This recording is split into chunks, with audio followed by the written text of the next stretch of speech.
Good morning, colleagues. I hope you are doing well. This morning's video is just to give you the feedback that you requested from me on Friday with regards to reading um, the book by Andre de Ruyter. Now, I even surprised myself. After your request, I basically went and started reading the book on Friday. And I just have a few pages left to run through it, but I think I got the gist of what the book entails and what it speaks about. And so I thought instead of waiting for 2 weeks to give you feedback, I will be recording this video to just send it on to you so that you have my expert opinion on some of the topics that we touched on.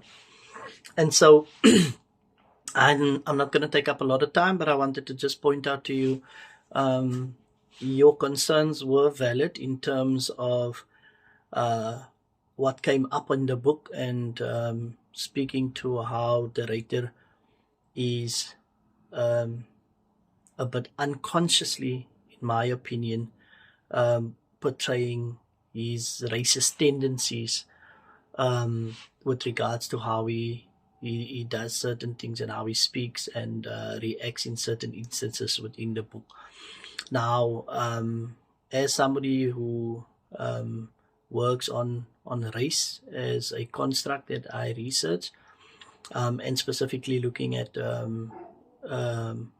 white racism, it is very clear to me that the general tendencies that you would pick up with white people generally that are oblivious to their tendency to portray a form of racism in just how they communicate and the things that they say and the attitude that they hold towards black people.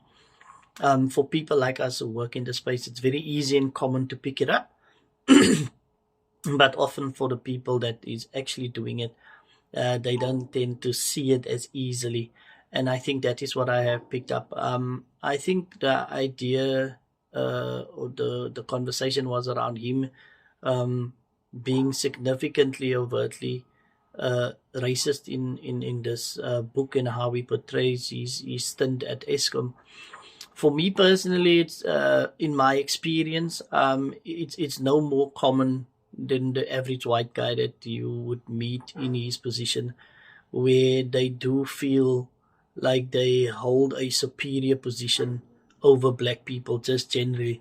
They would obviously not admit to this, but that is the reality with a lot of the white people and specifically white males that we encounter. That being said, now when you read the book, you will find that the writer does the most expected for white people when you do engage with them, which is credentialing. And credentialing in the sense that he lies out in his first few paragraphs or his first few chapters how his family comes from, the general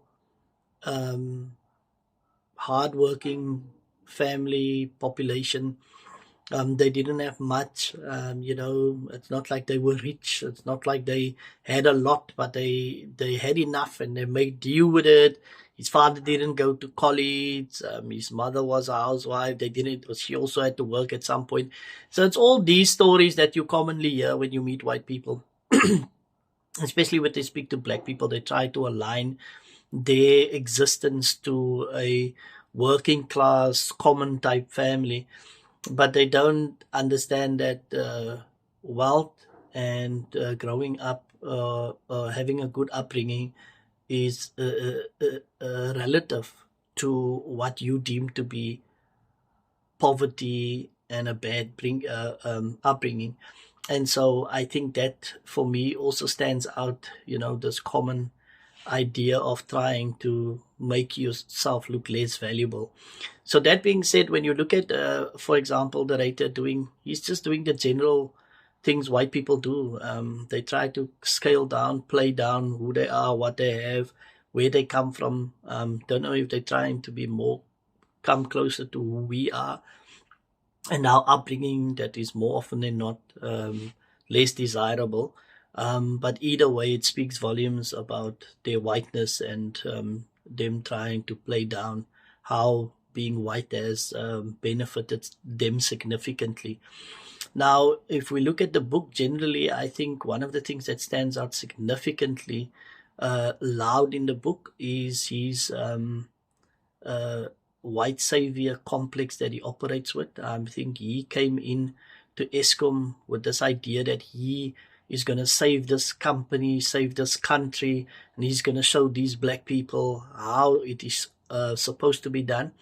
And you pick that up with the way he describes some of the stories and how he values black people in his stories. He doesn't value them very much, but the way he speaks about Jan Oberloser will tell you how he values that type of white person that he aligns to, just the most amazing person with the most wonderful capabilities. And then how he speaks about the ANC ministers, other managers in the ESCOM plants. Yeah, they are just the most incompetent type of people. And so you constantly see he's working that flavor of white being the superior uh, uh, um, uh, thinkers and doers in his story. But you also find that the board chair, Mr. Mahoba, he also highlights how very special that person is. And you will find that throughout his superstar story that uh, the chairperson, Mr. Mahoba, supports him in everything. And so it aligns again to the other side of the story where if you're the type of black person that supports whatever the white person wants to do, say, and achieve, then you are not like the rest. You're not like them. And so you get your moment in the spotlight. So sometimes we should be very careful when we are picked as the black person that white people want to be around. So it's a fine line. But then generally, that probably is one of his biggest flaws for me in this book is him coming out consistently as the superhero. Whenever he's in any situation where he deals with other black people, they are just not up to scratch to even come or step to him because he is just superior. He is just the man that was chosen ahead of 24 other engineers, black engineers, as he put it, that didn't want this job. And so nobody can point fingers at him because he is at least man enough to stand up to this position and the people that have been throwing this country and ESCOM under the bus. So I mean that just leaves a bad taste in anybody's mouth. It should. In the end of the day, what is really good about the book that I did enjoy is how he detailed the corruption and all the problems within ESCOM and why we are in the position that we are today. So that for me is really a brilliant piece of the book because it really, if you don't have any insights into how ESCOM was brought to his knees, that would definitely give you great insight. So I think overall the most positive part about the book is that being detailed. Um, uh, but does it add a lot of value to what he has achieved? Not really. What we can say generally is that this book is a lot of talking about what could have been and what he could have achieved, and how amazing of a person he is, and what he would have done if he was supported. And so, in the end, basically, when he started, we were on level 6, and we have been dwindling between level 6 and 8 currently. So whether there was a difference in what he made, I wouldn't be able to tell that like through the book because it's more of his story about his amazing capabilities, but not really the effect that we felt. And then obviously his misalignment with understanding how to implement renewable energy alongside coal and not taking coal out of the equation completely and then focusing too much on renewables, which I think was his biggest flaw. And I've been saying this for a very long time.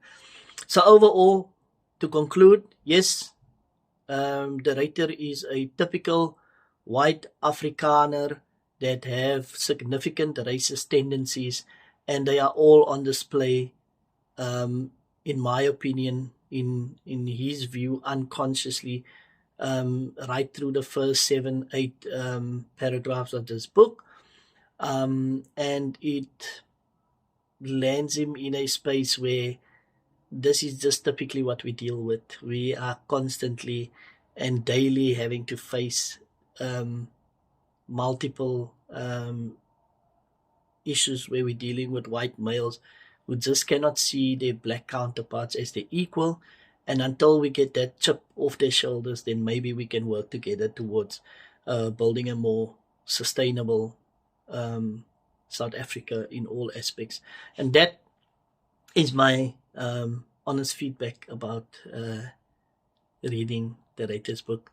So yeah, I hope you enjoyed it, or at least you get some value out of what I'm saying, and then we'll discuss when we see each other again next time. Take care.